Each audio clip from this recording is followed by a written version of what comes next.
Hello everyone, I'm Dr. Prachi Kulkarni, fertility specialist, 49 Fertility Center, Banjara Hills. Today I will talk about blocked fallopian tube. What are the reasons the fallopian tubes can get blocked, how to diagnose blocked fallopian tubes, and what could be the possible treatment if the fallopian tubes are blocked.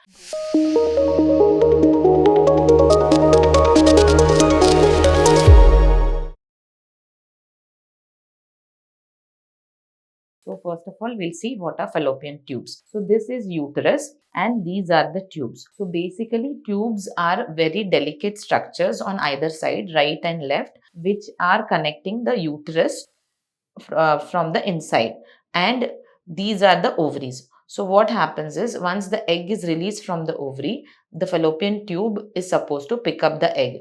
Inside the fallopian tube, egg and sperm meet. This is vagina. Sperms have to travel inside the uterus, travel through the fallopian tube, and in the part of the fallopian tube, the egg and sperm meet.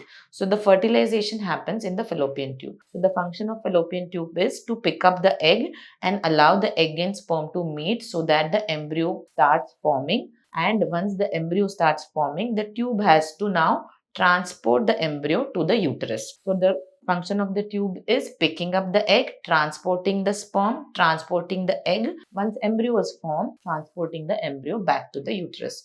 So this is a very narrow, delicate structure, and it has very fine cells inside which have cilia. Cilia are the processes which are like hair. So what is the function of cilia is they move in a particular direction so that they can transfer the egg or transfer the embryo towards the uterus. So that is the function of the cilia. So that layer of the fallopian tube which is inside is ciliated epithelium. So if that epithelium is damaged or the inside of the tract is blocked, then the fallopian tube is blocked. So it can be either one tube block or both tube blocks. Why the tubes block? Why this ciliated epithelium get damaged? Most common cause is infections. So what infections can cause this damage? Mainly it is pelvic inflammatory diseases which can be multiple, like because of gonorrhea, chlamydia, or mixed bacterial infections also. Or in India, because the tuberculosis prevalence is more, it can be genital tuberculosis also. So tuberculosis also can cause blocked fallopian tube, so as the PID infections, which are sexually transmitted infections. So the tubes usually get damaged because of the infection. Another reason for blocked fallopian tubes can be surgical reason. So what is the surgical reason? Sometimes the patients who have children, they decide to undergo sterilization surgery. So they undergo tubectomy surgery. So what they do in tubectomy surgery is they remove the part of the fallopian tubes from both sides. So what happens is that the part which is towards the ovary gets disconnected from the part which is towards the uterus. In between segment is missing. So that is what they do. They remove a segment of the tube from the fallopian tube. So what happens is egg can enter the fallopian tube, but because this segment is missing, it cannot go beyond a particular point. Even sperms can travel, but here also the same thing, because the segment is missing, the sperm cannot travel beyond a particular point. So this is what happens in tubectomy surgery, which is a sterilization surgery which is done for women who already have children, and if they have decided not to have any more children, those women, they might undergo this tubectomy surgery. So this is one reason for blocked fallopian tubes. Another surgery which can cause blocked fallopian tube is salpingectomy, means removal of the tube. So why we do salpingectomy? If somebody has hydrosalpinx, hematosalpinx, pyosalpinx, or if somebody has ectopic pregnancy in the tube, those patients we remove the tube completely. Then it is called salpingectomy. So what is pyosalpinx? It is again infection in the tube which is causing pus collection in the tube. Hematosalpinx is collection of blood in the tube. So these are the reasons where we can do a salpingectomy surgery, because that tube is already damaged. It cannot do its function, and it can in fact cause problems with pregnancy or conceiving. We remove this particular tube. Also, hydrosalpinx, even in IVF, when it is present, before putting back the embryo, we remove the fallopian tube. So these are the multiple surgical reasons for tube being blocked. So the reasons are either ectopic pregnancy in the tube, for which the patient has undergone salpingectomy, hydrosalpinx, pyosalpinx, hematosalpinx, for which the patient has undergone removal of the tube, which is salpingectomy, or tubal sterilization surgery to stop from conceiving. So these are the surgical reasons for blocked fallopian tubes. So now coming to how to diagnose blocked fallopian tubes.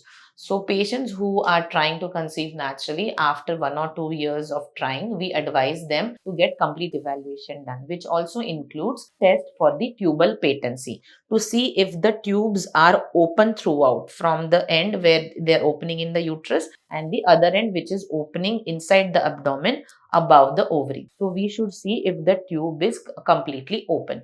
So the tests are, most commonly used test is HSG, which is hysterosalpingogram. Second test is saline salpingogram, which is called as SSG. Then another test is laparoscopy, which is a diagnostic procedure, diagnostic laparoscopy with chromopertubation. So these are the tests which we can do to detect if the tubes are blocked or not. So HSG, what we do in HSG is a radio opaque dye which is pushed inside the uterus, and the X-ray is taken to see if the dye is flowing out through the tube or not. So on the X-ray, we can see the uterine cavity, we can see the fallopian tubes and how the dye is flowing out. So why HSG is preferred? Because it is easily available, it may cost you less. It is also reproducible, means that X-ray which is given to you, it can be kept with you forever. So whoever next wants to see can have a look at the X-ray. So that is about the HSG. Now coming to SSG. What is SSG? Is saline salpingography. How we do it? We, instead of that dye, we push saline inside the uterine cavity, and instead of X-ray, we use ultrasound probe in the vagina to see if the tubes are open or not.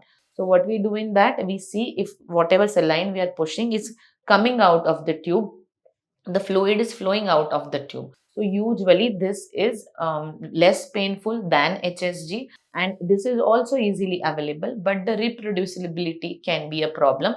Also, what happens with SSG is we cannot exactly tell if the tube is blocked, which part of the tube is blocked. So HSG is like an X-ray which will exactly tell me where it is blocked and it can be carried. SSG is something which is subjective. The doctor who is doing it will only be able to see it, and whatever the doctor documents, that will be given you in the form of report. That is about SSG. Now coming to diagnostic laparoscopy. So diagnostic laparoscopy nowadays we do very rarely, because ultrasounds are, the machines have become now so efficient, or even our scans have improved where we can detect majority of the things on ultrasound itself. So if we are doing a diagnostic laparoscopy, what we do to check the tubes is we push in a methylene blue dye inside the uterus, which has to flow through the tubes and come out. So we call it chromopertubation. So what is the advantage of diagnostic laparoscopy? If any problem is detected at the time of surgery, same sitting we can do some corrective step to change that particular thing. Suppose it is some minor block, so which we can open it at the same time.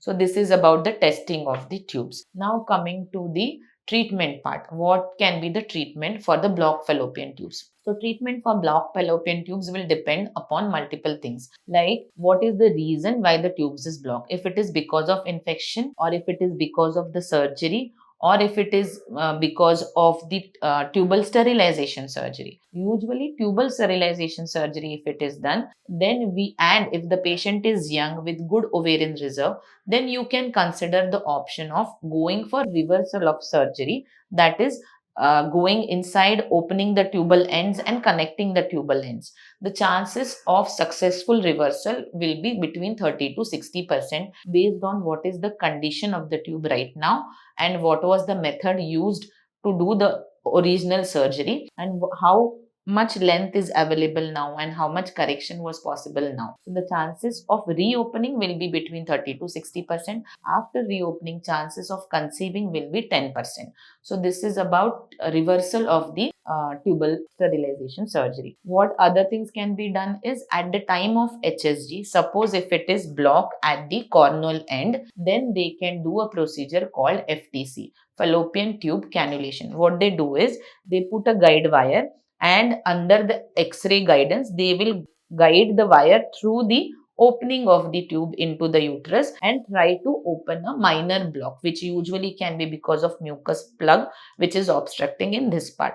So FTC can be done only for the corneal blocks, which are minor blocks. The risk associated with FTC can be accidental perforation. So this is about the another procedure to open the block. So if at all we are doing the surgery to open the fallopian tubes, what are the risks? So because the tube which is not normal, we are trying to reopen, the damage might be to the inner layer which is ciliated epithelium. So even after opening it, it may not become functional. Or sometimes what may happen is that the diameter of the tube may be still narrow or scarring might be present at the place of the surgery where we rejoin the tube. So this scar can lead to ectopic pregnancy in future. So those patients who are doing this surgery to open the tubes, they should be vigilant. If they miss the period, immediately they should go to the doctor, get the scan done and beta HCG done to find out if the pregnancy has happened in the tube. So there is a risk of ectopic pregnancy if you are planning pregnancy after recanalization of the tubes. So now what could be another option? The safest option in patients who have blocked fallopian tubes is IVF. What we do in IVF, we take out the eggs outside and we mix them with the sperm outside the body. So the tube doesn't have any role in IVF. So those who have had blocked fallopian tubes, they need not worry to reopen the tube because the chances of reopening will depend on multiple things: your age, your egg reserve, how the condition of the tube is now. And even after reversal, 30 to 60% success rate of reopening, then 10% chance of conceiving. So might as well go for a higher chance where the chances can go up to 60% in IVF, and there is no direct risk of ectopic pregnancy because we are not handling the tube here. So what we do in IVF is we take out the eggs, we combine with the sperm, make the embryo and put back into the uterine cavity. So we are not touching the tubes at all. So patients who have blocked fallopian tubes, they can consider this option of IVF because it has less risk and more success rate to have a normal pregnancy. If you have any doubts or if you have blocked fallopian tubes, you can consult me. I am Dr. Prachi Kulkarni, fertility specialist, 49 Fertility Center, Banjara Hills. Thank you.